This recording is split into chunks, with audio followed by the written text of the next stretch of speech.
செய்தியில 4 நாள் மழைன்னு சொன்னாங்க, அப்புறம் வரப்போது புயல்னு சொன்னாங்க. ஸ்கூலு காலேஜ் லீவுன்னு சொன்னாங்க, வெளியில சுத்தாத நோன்னு சொன்னாங்க. மழை வந்து வீட்டு கதுவை சாத்தணும், குளிர்ல நடுங்கி பெட்ஷீட்டை போத்தினும். போனுக்கு சிக்னல் கிடைக்காம இயங்கணும், இருக்கத துண்ணுட்டு இருட்டுல தூங்கணும். காத்துல கூரைங்க பறந்து போச்சு, அங்கங்க ஒயரு அறுந்து போச்சு. ரோட்டுல மரம்லாம் சாஞ்சி போச்சு, கோலம் கொட்டை எல்லாம் நிரம்பி போச்சு.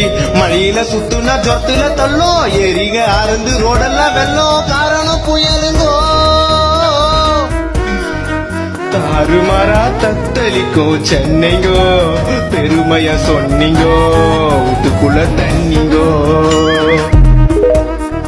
மதம் பேதம், high class middle class low class, படிச்சவன் படிக்காதவன், காசு வச்சிருக்கிறவன் கடங்காரன், கார்பரேட்காரன் கரிகடக்காரன், அரசியல்வாதி சினிமாக்காரன், குடிசையில இருக்கிறவன் பங்களால இருக்கிறவன், நல்லவன் கெட்டவன் எல்லாரும் சமந்தான்னு ப்ரூவ் பண்ண இந்த மாதிரி ஒரு மழை வந்து நம்மள செருப்பால் அடிச்சாதான் நமக்கெல்லாம் புத்தி வரும்ல.